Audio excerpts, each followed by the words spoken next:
Biglang napahinto si Sigiri sa pagtakbo at napalingon, halatang nag-aalala kina Gabamaro at sa iba nilang kasamahan. Sandali man siyang nagduda, nagpatuloy pa rin siya dahil may tiwala siyang kakayanin nila ang laban. Sa muling pagkikita ng magkapatid, inaya ni Chobei si Toma na pumanig sa kanila. May kasunduan na raw siya, at kapag sumama sila, gagawin silang immortal. Hindi makapaniwala si Toma, at napansin ni Fuchi ang panginginig ng kamay nito. Si Gantetsusai naman ay hinikayat si Toma na sumama dahil kapatid niya ito. Nag-aalala si Fuchi na magiging dehado sila, pero natawa lang si Gantetsusai at sinabing walang magbabago kahit sumali ang mahinang nilalang. Sa huli, pumayag si Fuchi at nagpaalam kay Toma. Lumapit si Toma kay Chobei at ngumiti ng nakakakilabot, senyales ng kanilang plano. Sa isang iglap, inatake nila sina Taofa at Jufa. Nagpalitan sila ng pwesto, hiniwan ni Toma si Jufa habang pinugutan naman ito ni Chobei. Pagkatapos, tinali ni Toma ang buhok ni Chobei at ibinunyag na nahalata niyang nagsinungaling ito kanina. Pinitik ni Chobei ang ilong ni Toma at pinuring gumaling na ito sa pakikipaglaban, sabay pasalamat kina Gantetsusai sa pag-aalaga rito, kahit tila mas delikado pa raw kalabanin ng magkapatid. Biglang bumangon si Taofa habang nagre-regenerate ang ulo nito. Galit na galit si Jufa sa pagtataksil ni Chobei at sinabing pagbabayaran nila ito. Hindi natinag si Chobei at ipinagyabang na bandit silang magkapatid, magsisinungaling at magnanakaw kung kinakailangan. Naalala ni Jufa ang una nilang laban at sinabing pareho lang ang resulta, pero nagulat ito nang makaiwas ang dalawa.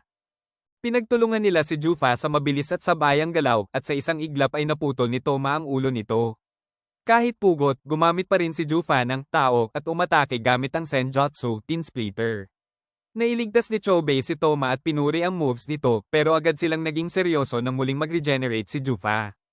Habang tumatagal, mas bumibilis ang kilos ng magkapatid, parang iisang katawan ang gumagalaw.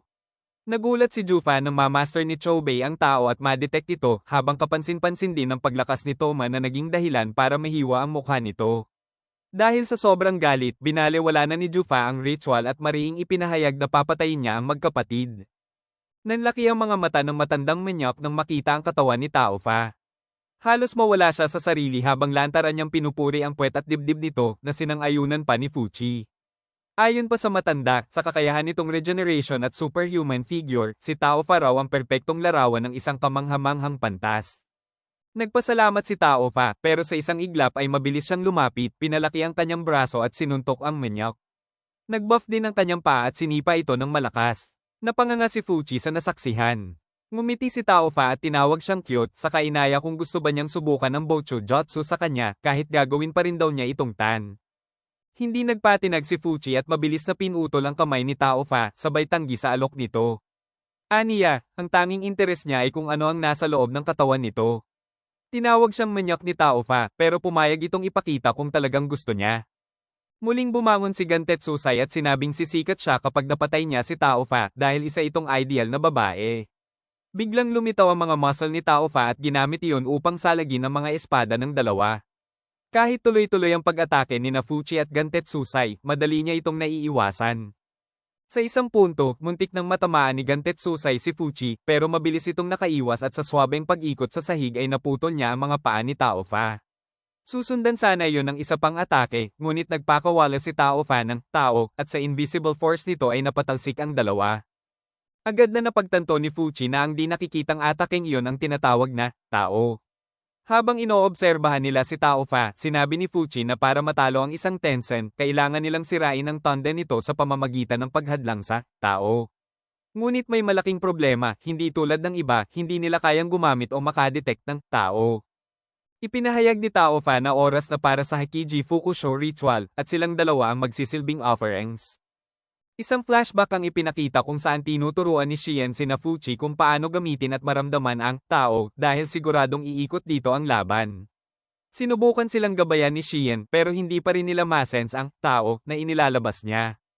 Dahil dito, nag-aalala si Fuchi paano nila mabablock ang isang invisible force kung hindi nila ito nakikita o nararamdaman. Alam niyang wood attribute ang kalaban nila at bilang metal attribute ay may advantage siya. Ngunit dahil hindi pa niya kontrolado ang sarili niyang tao, hindi rin iyon magiging epektibo. Naiinis namang sinabi ni Gantetsusai na huwag nang banggitin ang tao sa harap niya dahil napakahirap nitong aralin. Hindi na siya nagdalawang isip at sumugod kay Taofa. Habang nakikipaglaban, ipinaliwanag ni Tao Fa na mahalaga ang tao dahil kaya nitong basahin ang galaw ng kalaban. Bigla na lang tila nabatukan si Gantetsusai ng Invisible Force, sinundan pa ng sunod-sunod na atake gamit ang tao. Inaasar pa siya ni Tao Fa na sumuko na dahil gagawin din naman siyang tan. Ngunit iginiit ni Gantetsusai na hindi pa sila tapos at kung tutuusin, libo-libong taon na nilang pinapahirapan ang mga tao. Dahil sa sinabi niyang iyon, naging seryoso si Tao Fa at naglabas ng mas maraming tao, sabay pinatalsik at pinadugo ang dalawa. Sa kabila ng sugat, bumangon si Fuchi at natawa, hindi dahil baliw siya, kundi dahil namangha siya sa lakas ng tao.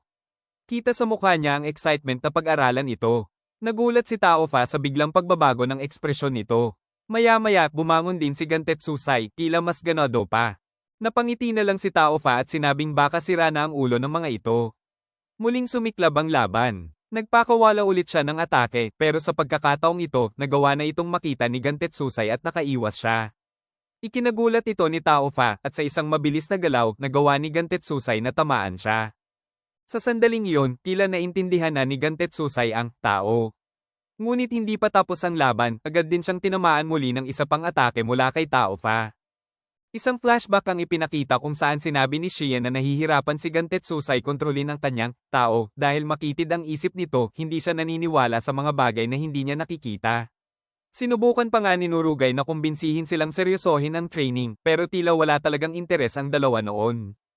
Balik sa kasalukuyan, tatapusin na sana ni Tao Fa si Gantetsusai nang biglang sumugod si Fuchi para iligtas ito. Siya muna ang humarap kay Tao Fa. Gumamit siya ng tela upang makita ang galaw ng paparating na tao at nagawa niya itong maiwasan. Sinabihan niya si Gantetsusai na manood muna at pag-aralan ang tao dahil kung maiintindihan niya ito, may pag-asa silang makaganti. Habang nakikipaglaban si Fuchi, napansin ni Tao Fa na hirap ito sa close combat. Kaya habang sinasakal siya, inatake niya ito gamit ang tao. Kitang-kita ang pinsalang tinamo ni Fuchi, pero tumayo pa rin siya. Napagtanto ni Tao Fa na sinasadya niyang magpakatama para maobserbahan ni Gantetsusai ang tao. Inasar pa niya si Fuchi na napakabuti naman ito sa kaibigan, ngunit agad itong tumutol, hindi raw sila magkaibigan. Hindi man sila magkaibigan, naniniwala si Fuchi na may pagkakahalintulad sila. Marunong siyang mag-alaga, tulad ng ginawa niya kay Toma. Sa pakikisalamuha niya sa mga kriminal, natutunan niyang tao pa rin ang mga ito at ang pag-unawa sa kanila ay nagbubunga ng simpatiya. Sa maikli ngunit matinding panahong iyon, ibinahagi nila ang nasa puso nila. Sa huli, sinabi ni Fuchi na ang gusto lang niya ay makauwi silang lahat ng buhay. Sa sandaling iyon, naramdaman ni Gantetsusai na nasa tunay na panganib si Fuchi. Naalala niya ang sinabi ni Shien, isantabi mo ang realidad at hayaang manaig ang iyong mga pandama. Sa isang hindi inaasahang desisyon, tinanggal ni Gantetsusai ang isa niyang mata. Habang dumadaloy ang dugo at tuluyang lumabo ang kanyang paningin, wala na siyang nakikita, pero mas malinaw niyang nararamdaman ang tao. Mabilis niyang sinagip si Fuchi at madali na niyang naiiwasan ang mga invisible attack ni Tao Fa. Pinuri siya ni Fuchi, ngunit nang mapansing wala na ang isang mata nito, napanganga siya sa gulat. Samantalang si Gantetsusai ay tila mas lalo pang nasasabik sa lakas na nararamdaman niya. Habang umiinit ang laban at ramdam niya ang pagbabago sa kanyang katawan, sumigaw siya, nagsisimula pa lang daw maging interesante ang lahat. Nag-enjoy ka ba sa episode na to? Kung oo, palike naman ang video at huwag kalimutang mag-subscribe sa aming channel. Malaking tulong yun para sa amin bilang small content creators. Maraming salamat po, arigatou gozaimasu.